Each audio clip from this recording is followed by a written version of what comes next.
Hello, everybody. Welcome to Take the Black Live, the one and only show on the internet that has the cojones más grandes to bring you the information that you need to know about all things sci-fi, fantasy, movies, TV, and so forth. Hello, Julie. Hello, Christian. Hello, Mia, over there, coming at you from a split screen thing today because of technical difficulties. And I want you guys to do something for me. If I ever pound the desk and it wobbles a little bit, tell me to stop, because that's a bad habit I have and I shouldn't be doing it. But I'm Dan Selcke. I'm the editor of winteriscoming.net, and I keep my hands where you can see them. Mia, how are you doing? Editor of dorksideoftheforest.com and winteriscoming.net. I'm doing good. I was like freaking out. I just snagged my microphone. So I was like, oh crap. I need to hurry up and fix this before I say something, but it's fixed. Crisis averted. Yeah, I'm in a different location today, but still happy to be doing it. And, hopefully I'll come back to a clean new bathroom once the renovation over at my place is done. Lovely. And I'm in front of some windows, although you really can't see. It kind of looks like a backdrop of the city, not the real thing, but I assure you, it's all very real. All right, Mia, so we have some, as always, some juicy, delicious, just wonderfully scintillating things to get through today. About what we care about most, which is, as usual, dragons, space lasers, and grown men who put on tights and go fight crime at night. Exactly. We got to start today with the big news coming from Westeros, Game of Thrones land, House of the Dragon, La Casa de la Dragon. We have a bunch, they're still filming this show in Spain, in Caracas. I'm going to try to say that correctly, actually. But I'll have to look. And, okay, this is the good news, Mia. I think that we're coming to the end of the major cast members cast. Like every other week, I come back and tell you about a new person, and here's what they do, and here's their deal. And it really hasn't ended. There's a very big cast on this thing. But I think with these 4 new actors, we almost have our main players in place. So, all right. I hope. Well, or do I hope? I don't know. I'm starting to like this big little happy family we've been learning about, or unhappy family. Ooh. Dysfunctional, different kind of family. That works. Could I always like doing this, Mia. Do you want to give us a little intro spiel about the basics of House of the Dragon before I get into these specifics? Oh gosh, do I want to go into it? Absolutely not. Gotcha. Okay, then don't. Then forget it. When I watch it, that's when I'll be the expert. Okay, so House of the Dragon, set 200 years before Game of Thrones, about a war between 2 branches of the Targaryen dynasty. You got Rhaenyra Targaryen on the one side, who's her eldest child and only daughter of King Viserys. And then on the other side, you got Alicent Hightower, his second wife, who has sons that she wants to be in the throne. And we've met everyone. We've met who's playing Rhaenyra, old and young. We've met Alicent Hightower. We've met the King Viserys. We've met Matt Smith, the king's brother, Daemon Targaryen. We've met Criston Cole, Rhaenyra's angry ex-lover. We've met the Strong family, who Rhaenyra's sleeping with because we've met her gay husband, Laenor, and the Valerians, and they're a very powerful family. It's a lot of folk. We've met Mysaria, kind of the Masters of Whisperers. We've met Rhaenys Targaryen, the queen who never was, who's married to there's so many names, who's married to Corlys Velaryon, the Lord of the Tides.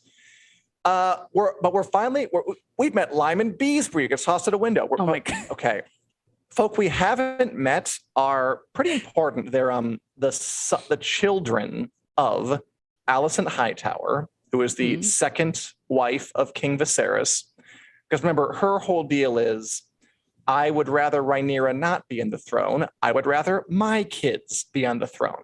But we haven't met her kids. And even though they're all pretty important, and now the curtain has been pulled back, we finally meet Alicent's kids, who are big players. So let's meet them. Starting with, and I will definitely get to the other questions here in a second. Starting with Ewan Mitchell, who is playing Aemond Targaryen, who I believe is like the 3rd born of Alicent Hightower and the king. Now, this guy is actually from the Last Kingdom. He plays Osferth, the bastard son of King Alfred. I got these names all up in my thing, and I am not going to get tripped up today. So he, like, these actors are not giant well known, but he's good. I like him on The Last Kingdom. He's been in other stuff. Aemon Targaryen is the third-born son. He is the angriest, the most wrathful, the slowest to forgive, the best fighter of them. This could be a juicy role. There's a scene pretty early on we know will happen. By the way, but all these characters, or at least the two brothers, probably have like that younger version of them, like as kids, probably the kids. They're like in their late teens, early 20s at the time of the big events. That's them. Early on, and we've seen kind of a hint of this in the trailer, there's this incident where Aemon Targaryen flies a dragon for the first time, but he wasn't supposed to. Like, that dragon, he was kind of like, it was supposed to go there. It was too dangerous. It was too important. And then some of Rhaenyra's three sons kind of like tattle on him, and they get into a fight. And Rhaenyra's oldest son takes out Aemon's eye with a dagger in a fight. And then it's a whole to-do. Like, Alicent's like, well, you should take out one of her son's eyes then, to the king. And he's right, like, I don't like this. But there's a rivalry. So he has, and that's how we knew who he was playing. So he's wearing an eye patch on the set. It's like, okay, there's only one character who could possibly be.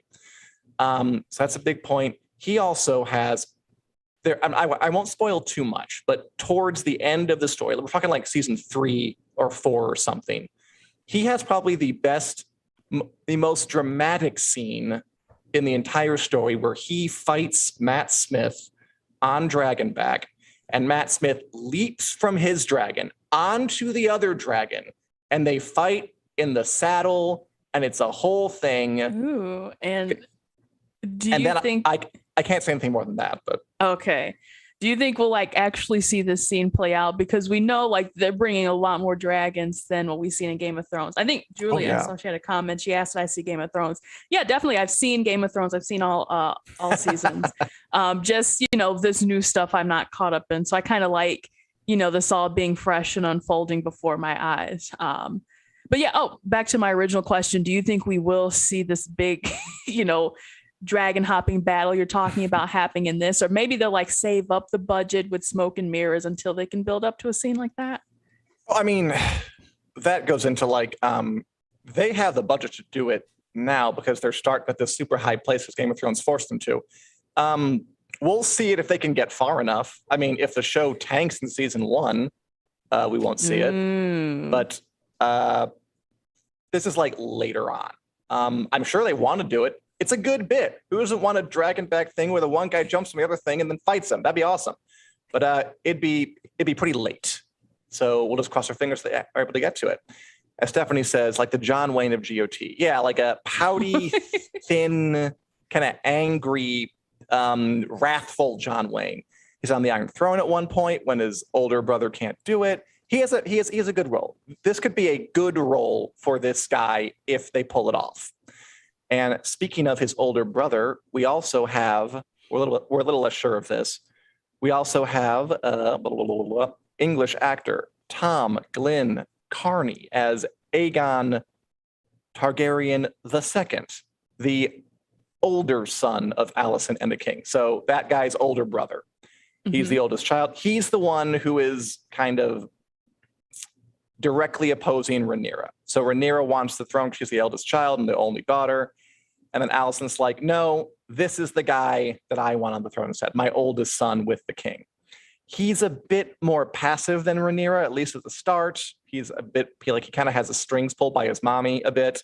And his younger brother even is kind of a bit more forceful than him. He's kind of callow. He's kind of sullen. He's known to not have a lot of self-control, at least at the start, which again is fun to play. Like, who doesn't want to play a sallow, sullen kind of like grumpy king who does like, but I don't want to be king. I want to go to my room. But he grows into it. Yes, he is as Lamont says, lecherous, gluttonous brat. He's not the best. he still makes some moves though. And again, important role because he is like one of two poles basically. Even though it's kind of like it's Rhaenyra versus Aegon, but it's really Rhaenyra versus the people who are kind of pulling Aegon's strings at least for a while. But he's important and he lasts a long time, and he also rides the dragon. Because everybody at this damn story rides a dragon. So, and I'm glad. I'm almost a little surprised that they haven't fronted him a little more. Like these both, because they're important characters, but I guess that they're big moments. They probably won't get to them in the first season because they're a little later. Wow. Okay. So here's the thing. It's like you're telling me about all this great stuff, and it's like, oh, that is really cool. But then it's like the pacing of this series, it's like you both want to eat it up all at once, and then also be like, no, they also want to savor it and take it bit by bit. And I'm conflicted. There's plenty of stuff that tear the eye out, and then Alicent demands the king tears it out, comes in the first season. That'll be good. Oh, hurrah. I can't wait for that. There's a really short clip in the trailer of the actress who plays Alicent, Olivia Cook, holding a dagger and looking upset. And like, that's gotta be that. That's gotta be the scene. She's gotta be demanding that the king, like, well, he took my son's eye out, so here, pluck his eye out. Do it. I guarantee that's what it is. Ooh. Okay, moving on. Okay, we have one more. Technically two more, but as you'll see, it's kind of one. Okay, the last two people we know are twin brothers Elliot and Luke Tittensor will play. Oh, not the names again. No, that's their real name. Oh, that's their. Okay, back to, are these guys British? Of course they're British. Okay. What kind of show do you think you're watching? Okay. Yeah. Elliot and Luke Tittensor, who are real people who apparently you just think are so funny you can mock them, are playing twin brothers Eric and Eric Cargill. Oh no. Now, okay, right off the bat, Eric and Eric is the kind of thing that sort of works in print because they're spelled differently. Right. That probably won't work on the screen when so I'm gonna go ahead and say probably change their names to like Eric Cargill and Bob Cargill, something like that. Just keep it easy. keep it easy. I could see maybe a pronunciation difference, like an Eric and Arik sort of thing. Not that it's perfect. I guess, but like what parent would do that? Like who the hell would, and their identical twin sons, Arik and Eric, in the same last name? A sadist is what. Okay. All right. So we'll have Bob and Eric. We'll see what they do. I don't know what they're going to do. Yeah. But anyway, their deal is they're not Targaryens, not Valerians. They don't have blonde hair. They are both members of the Kingsguard to King Viserys, the old king who dies and it's this whole thing. So they're like part of his royal guard. And what's cool about them is that they have a thing. When the war starts, one of them joins Rhaenyra and the other joins Aegon. So you got twin brothers, both fighters on opposite sides of a war. I mean, Mia, the dramatic possibilities. I remember one story from the book where they send one to infiltrate the camp of the other. The logic being you're identical, they won't be able to tell you apart. Okay. And it ends messily. Uh-oh. That also sounds like, well, how messy? Is it a straight out bloodbath? Do you want me to tell you? I mean, like, I could just spoil it. Well, okay. Now that you say it, okay. I'll leave it to the imagination. Dang it.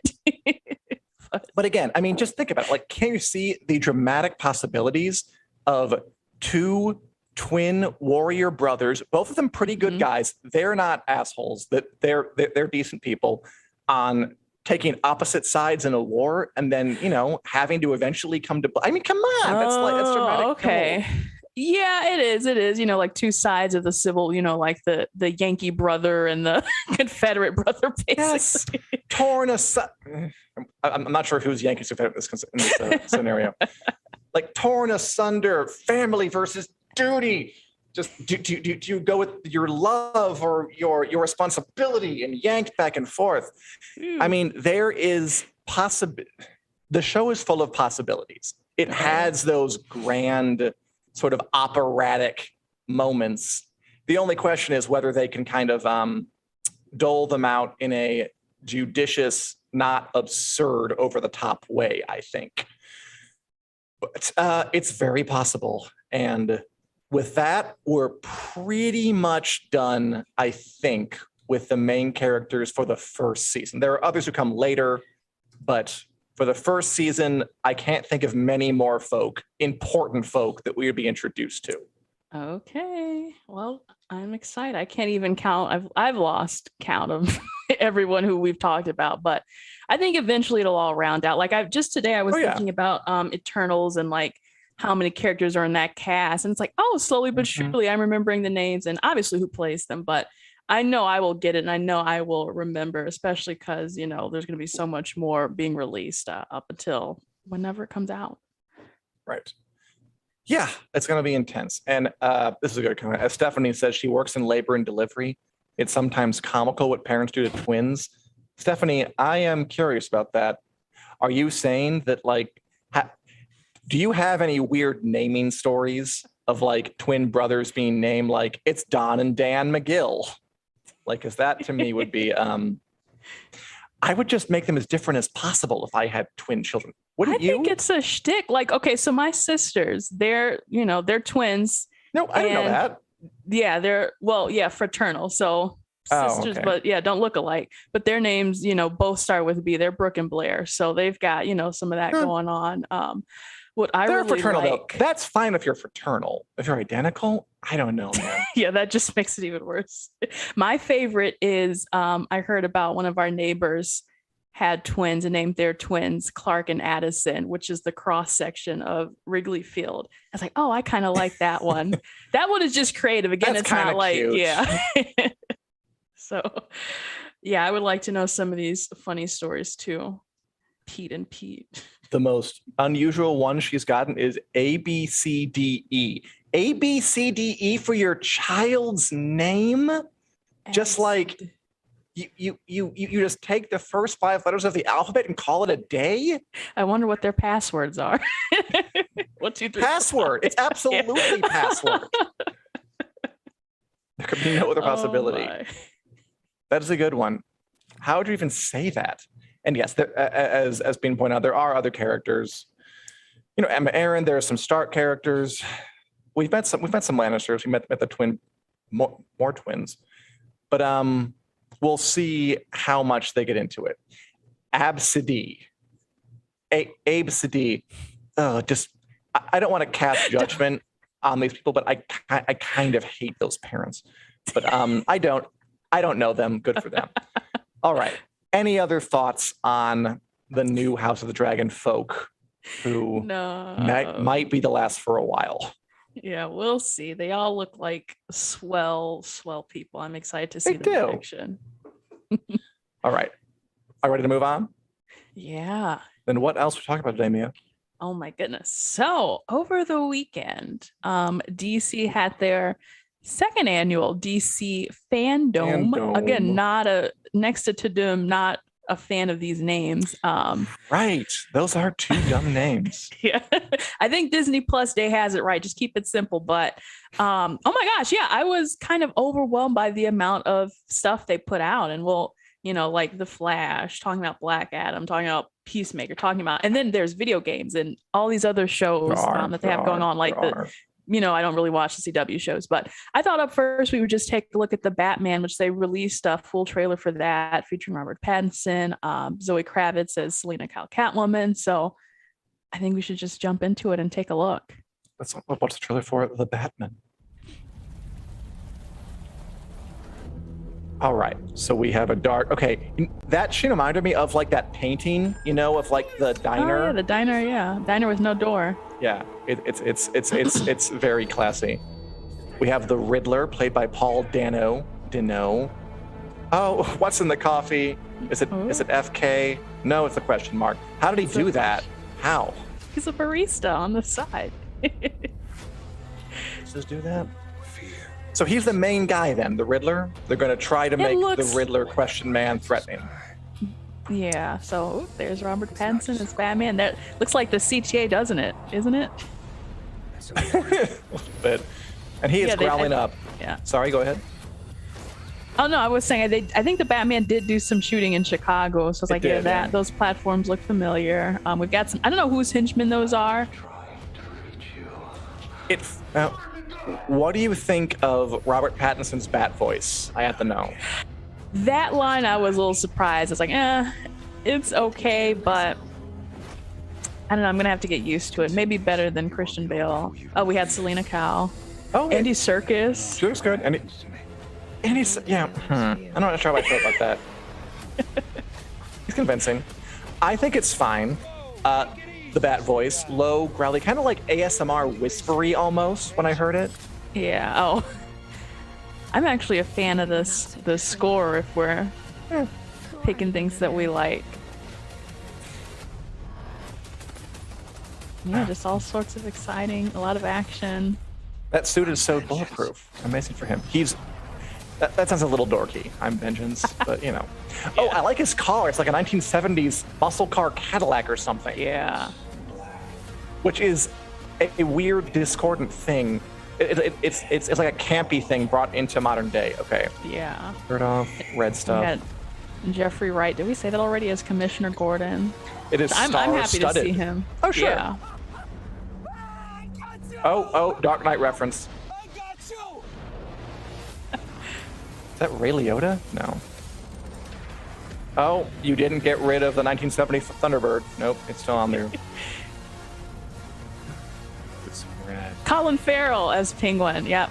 Thank you, Richard.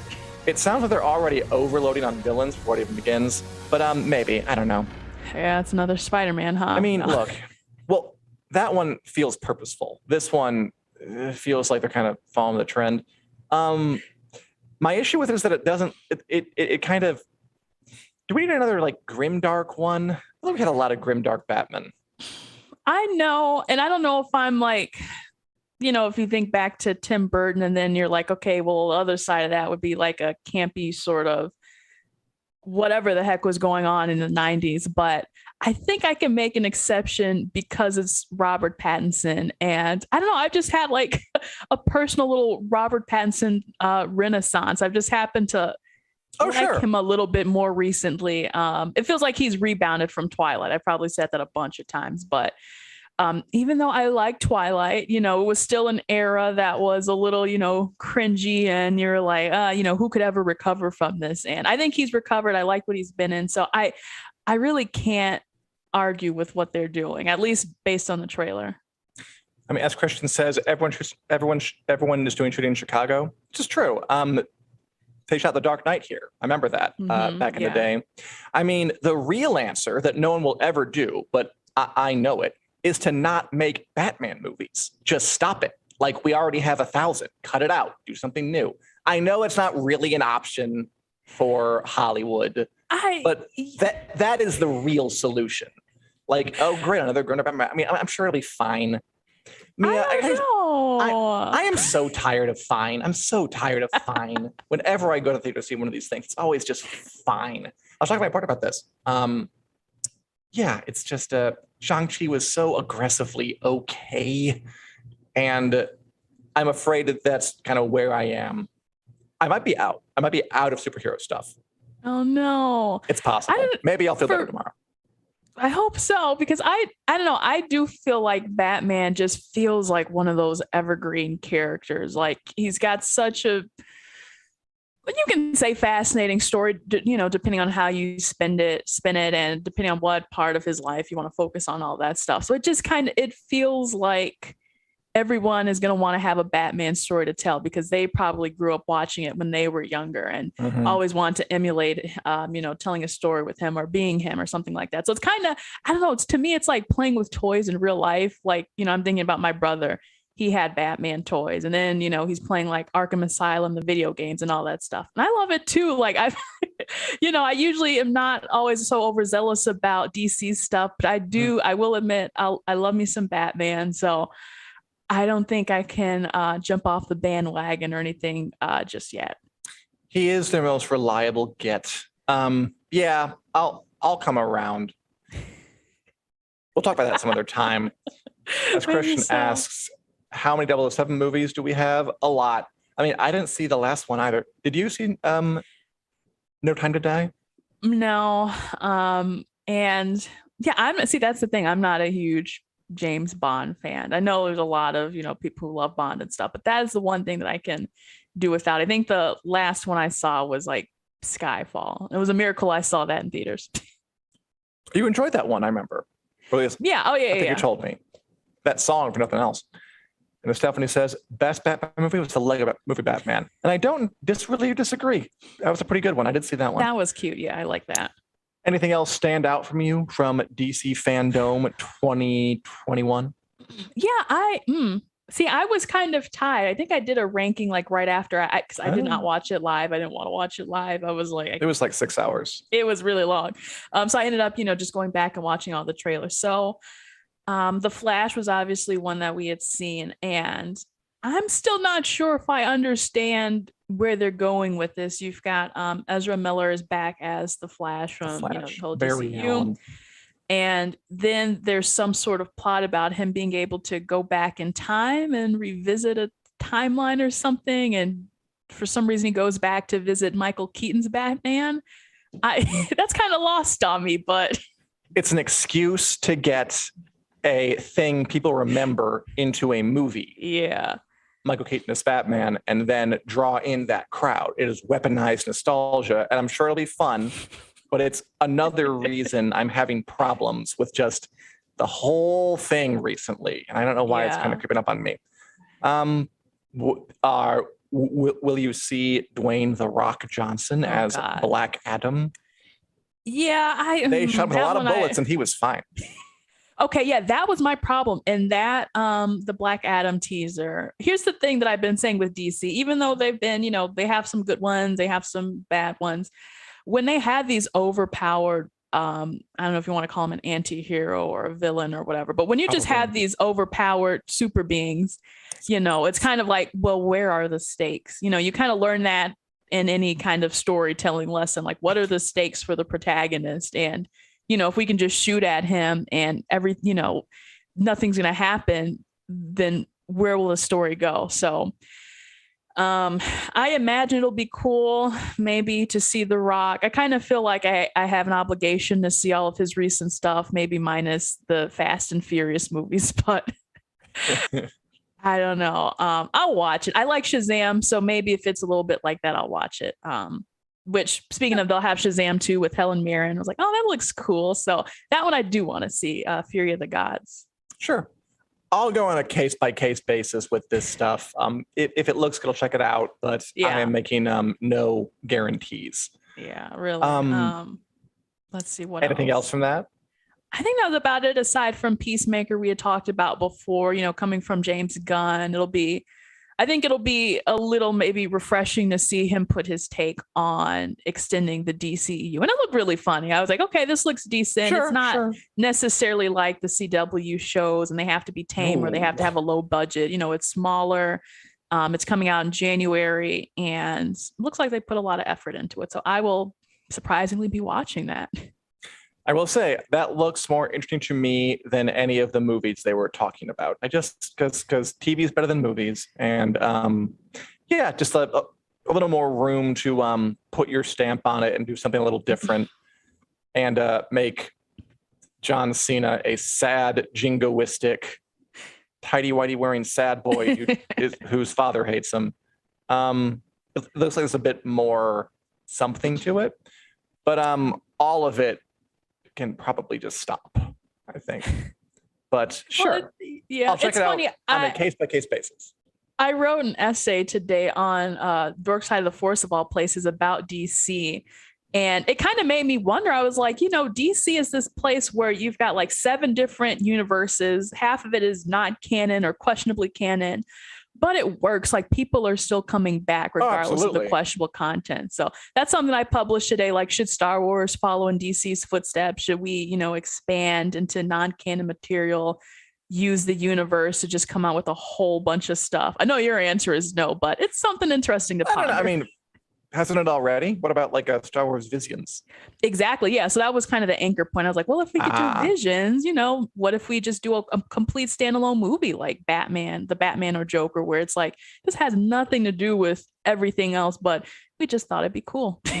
Christian says no. And you know what, Christian? You're on team me. All right. Anything else stand out from that? I think that was about it for me. I know we have Pennyworth on here. I don't watch Pennyworth, so I don't. Hopefully, that's a good show. Maybe people are enjoying it. Coming up on season 3. HBO Max gonna bolster that. And House of the Dragon too. Like it was kind of advertised as an HBO Max show. Yeah, It's just cool to watch. Everyone's trying to bolster all of their content offerings and make their service one you can't miss. I read a quote recently about the producer from the Wheel of Time. I'm going to curse here for just to cover your ears because it's a quote where he's talking about Amazon.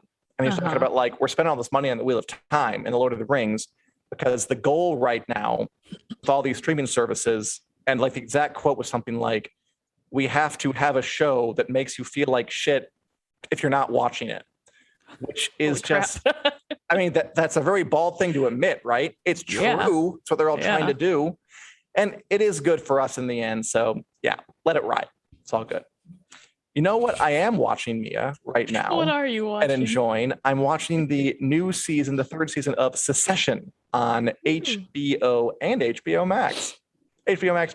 You know what's bad? It's like, I know that this inter-streaming service war is driven by all these kind of greedy money impulses, but I still have my favorites anyway.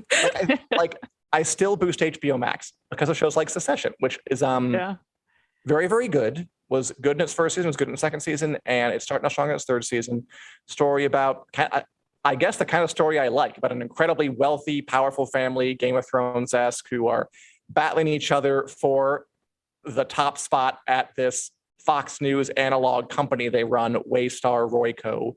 The CEO, Logan Roy, played by the wonderful Brian Cox, who's been around for a long time. He's been in tons of stuff.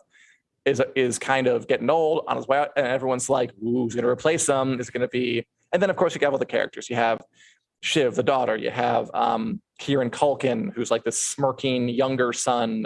Roman Roy. You have sort of the unhinged Kendall Roy, who Jeremy Strong won an Emmy for it, who has since kind of trying to take the whole operation down. That's the driving force behind the show, behind this new season. You know what occurred to me when I was watching it? Like, Succession doesn't really do anything incredibly new or innovative. It just does everything it does really, really well. Just like the writing is very strong and the concept is very strong. Like I said before, like a good show needs to be good and it needs to come along at the right time.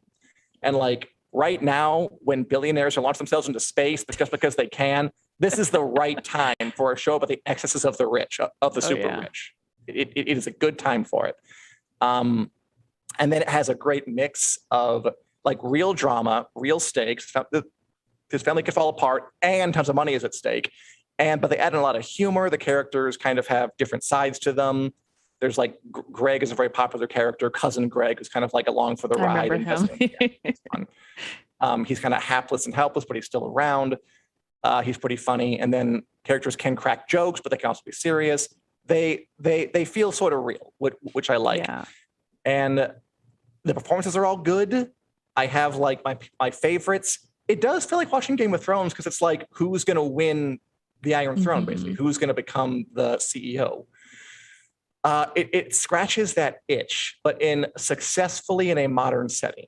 I'm into it. I dig it. I know that you're not the biggest fan, you kind of trouble getting into it, but anybody else out there who's interested, I would definitely recommend Succession on HBO and HBO Max.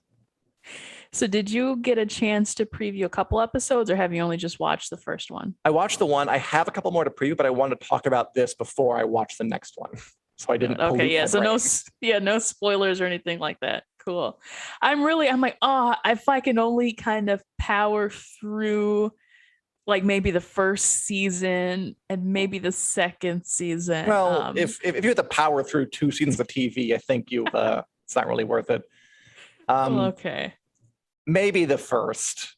And if you're not into it by this early second, you check out.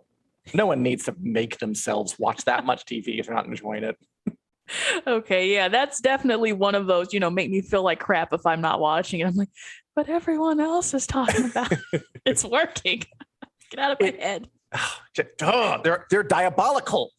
And I think it is going to be the new like Game of Thrones at the Emmys too, that they awarded it best drama and best actor. I feel like they're going to get into a secession rut a bit and just keep rewarding it over and over and over. Stephanie says, definitely a good show. A bunch of connivers. There we go. Yeah, that's sorry. And Nicole says, I tried to power through the first season, couldn't do it. My husband loves it. Yeah, it does seem to be a little polarizing. But I don't know. It clicked with me and not click with you. But that's the magic of TV. You have 30,000 other shows to be interested to watch if you aren't into this. Are you watching anything, Mia? Or you guys out there? Nicole, Stephanie, Kristen, are you watching anything? Gosh, I don't think there's anything new. We've talked about kind of having this dip in new shows up until November, and movies definitely. I think I'm booking a screening of Eternals. They just had the red carpet event for that. Did you see that? By the way, I'll call them out. I think it was Variety like spoiled the whole end scene for Eternals, and then they had to. Marvel was like, hey, could you guys not spoil the movie in general? That would be awesome. Did Marvel say that? One of the publicists said that. So that's kind of a big thing if their PR person has to say that, like on Twitter. Yeah, like I won't say what the big spoiler was, but like I saw that tweet from Variety and like a blue checkmark account, and like it looked like something a troll would post. But like, no, you're legitimate and you did that? Okay. Yeah. Hope you like being yelled at. You're like, ban Variety forever. I apologize. I happen to know someone at Variety now, so I can't be that mean, but was it him? Were they fired? No, it's our dear old editor of culture. She's moved over to Variety now. So so you can't count the whole group as just one person, but that was a little strange. But hopefully I'll be seeing it next week, so fingers crossed. It was fine. I mean, I don't know, like after you see it, we're getting off topic. As we should have put that in the lightning round. We should have. Oh well. But then like we couldn't talk about it. It would be like, and they did a thing, whatever. Christian, you finished What If? Did you enjoy it, Christian? Worth watching? As Nicole says, finished Chapel White. So did Luna Park on Netflix. I don't know Luna Park. I'll look that one up. And Stephanie says, Eternals is a must-see. And yeah, they'll get me back. They will. They'll get me back. I'll go back for that. And they're making me. And of course, I'm seeing Dune this week. I'm excited for that. Oh my gosh, yeah. Quite a bit, yeah. That'll be on Friday. I have the whole thing planned. All right. Yeah, like I said, I'm gonna be catching it on HBO Max, but I'm hoping I enjoy it. And Julie finished Britannia. I am sorry we never ended up getting a deep dive into that, Julie. Is that coming back for season 4? I wonder. Yes, Christian, you enjoyed it. Good for you. Final episode was a nice tie-in of earlier episodes. Oh yeah. I did. There were like things going around that like they just can't help from doing an interconnected universe thing, even in like their anthology show. They just can't not do it. I wish they kept it separate and maybe waited like till season 2. But I mean, it's brand new, so I appreciate the effort. Yeah, but again, plenty to watch, plenty to see, no lack of good stuff to take in. And I mean, there's so much, we couldn't fit it all into the main body of the show. So we're going to have to go to the WiC News Lightning Round. Choo, choo, choo. Wait. Technology. Ring light, folks. All right. Where we take 20 seconds to respond to some news stories we couldn't talk about here because they're bite-sized accounts to keep you filled in. And it's bigger than usual because I couldn't cut anything. I just wanted to keep going. Okay. I believe the first one is for me. Looks like for you, so I'll read it. All right. Wow. FX cancels Why the Last Man before season 1 ends. What's going on? Yeah, that's too bad. Why the Last Man was a show on FX on Hulu, or FX, just Hulu. An adaptation of a pretty big comic by Brian K. Vaughan and Pia Guerrero about like an apocalypse, one of those again, where all the men die except for one. That's why the Y chromosome, didn't catch on. They can't all work. Like, if you're not one of these, if you don't have this buying promotion machine, buy Y. All right, Mia, here's a story for you. Ryan Reynolds, noted actor, is taking a sabbatical from acting. What do you think? Oh yeah, how sad. I mean, not really. Actors do this kind of thing all the time, musicians too, where it's just like, hey, I'm gonna take a little break. And it's like you really probably won't even miss him. He just like wrapped a story. Oh God, this is awful because my apartment building is calling me right now. If I can get a little bonus time, I think that, hey, it's fine. And we'll see him again in Deadpool 3 and his other Christmas movie that's coming out. Sorry, the bathroom. I know they need to get that done, so I have to call them like in 15 minutes. Okay, I was going to ask. Do you need to go away? I think we can finish. I think they'll be okay unless there's like an explosion or something. They'll call back if it's that bad. Okay. We'll get through them. All right. Go ahead. Okay. Oh yeah, this is your reading. Okay. Here we go. Emilia Clarke will star alongside Michael Shannon in a biopic about Joseph McCarthy. And Kit Harington will star alongside Meryl Streep in Extrapolations for Apple TV Plus. That's just fun. 2 Game of Thrones stars getting it. Michael Shannon is a big deal. Joseph McCarthy, it's like prestigious. It's a biopic. Hollywood loves those. And then Meryl Streep with Kit Harington in a show about climate change. Just kind of good for them. They're moving up. Their faces are getting out there. I like it. You like it. We all like it. Maybe I'll go see it. We'll see. Joseph McCarthyism. All right. That's when we're on the clock. All right. Let's see if someone comes in the apartment now. It's just like that. We'll see. I told everyone to be quiet, but I'll do this next question. Let's go. I got it. Okay. Oscar Isaac wants to work with his space sister, Pedro Pascal, on a movie or in something. Yeah, this was really cute. Someone had asked him in this interview, like, if you could make another movie or hang out with another like space Latino. That was really cute. Who would you pick basically? He's like, oh, definitely Pedro Pascal. They have such a cute relationship as like BFFs. They're always talking about each other and hanging out. So I would like to see them in something. I don't think it can be Star Wars. Their 2 characters wouldn't match, but yeah. Who knows? All right. Oh, again, I want to check in. Do you need to go? They haven't sent me anything back, so I think they can wait. Okay, press on. All right. All right. Here we go. Christchurch, New Zealand fires its official city wizard. Oh, no. Okay, yeah, I'm serious. Okay, so there was a guy who was an official city wizard for Christchurch, New Zealand since the late 90s. This guy got paid a salary to be a wizard, and they let him go. Why? Like, they're going to get attacked by goblins, grendels, witches' spells, witches' brews, mysterious father rolls over. He's mad, too. He was like, what was he like? Google it. All right. Here we go. Oh, Disney delayed like pretty much all of its Marvel movies, like Doctor Strange 2, Black Panther 2, Thor 4. They were all pushed back. Thoughts? Yeah. Overall, so Marvel apparently was just kind of like, oh, it's just kind of a production delay thing. It happens. I think Kevin Feige spoke about it too. Just like, whoops, these stories won't, it's only a couple of months that these are going to be pushed, except for Indiana Jones, which is like almost a whole year, from one summer to the next. But otherwise, it should be no problem. And hopefully we'll get better spacing apart. Okay. Here we go, Dan. The Wheel of Time showrunner got advice from Game of Thrones creator. Yeah, Rafe Judkins, with Dick Benioff, Dan Weiss, who's making The Wheel of Time, asked them, how do you make a giant fantasy show? And they gave him some advice, just stick to your vision. It's very inspirational stuff, which makes sense. It's cool because that whole article I read was all about kind of, they're so aware of Game of Thrones on the Wheel of Time set. They're so hyper aware of it because it's this giant shadow looming over everything they do. They can't not be. So it makes sense they would seek them people out. And that felt really short. And it continues. Everything does. Okay. Mia, Christopher Walken once auditioned to play Han Solo in Star Wars. Thoughts? Yeah, I found that quite funny. He had just like casually brought this up in an interview, but he was also like, it's not like I was the only person. He said there were like 500 people.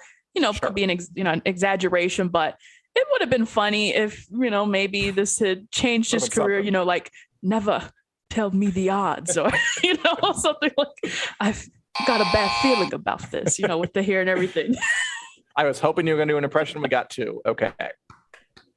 Okay. Oh, all right. Carrying on, Dan. Squid Games become Netflix's biggest launch ever. Yeah.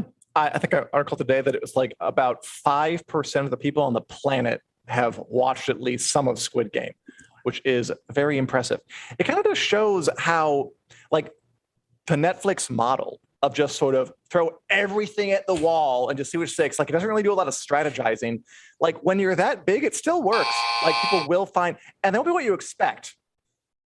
Okay, I'm hyped up here. All right, Mia, Tom Holland, noted actor, says that Spider-Man No Way Home could be the end of the franchise.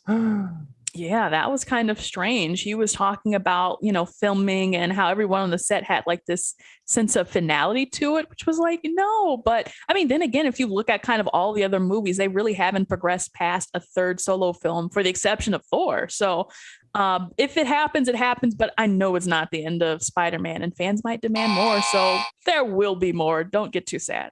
Absolutely. Yeah. All right. And lastly, we have a photo question. This is question. Gwendolyn Christie as Lucifer in The Sandman. Yes, Gwendolyn Christie, Brienne of Tarth, Game of Thrones, poster as the Devil, Old Scratch, Lucifer, Lord of Hell in the Netflix show The Sandman. Good fit. It's moody. It's dark. I like the shadows of her wings there, which was an actual story title from The Sandman, I think. I'm sure she will bring it. She can be kind of you'll have to find out when it comes out. Exactly. Yes. I didn't realize those are wings. I thought it was just kind of like the way the background was. That's really cool. And thank you, Julie, for telling me to don't hit the table. Thank you. I appreciate that. Richard appreciates that. The stress. Yeah, I'm okay, Christian. Thank you for checking on me. I think they didn't leave me a voicemail or anything. So I think they were maybe just saying, oh, maybe they did leave me a voicemail. Hopefully everything should be fine. Hopefully. But you can go find out right now because it's the end of the show. And as y'all know, you can find us in podcast form on Google Play, iTunes, wherever podcasts are available.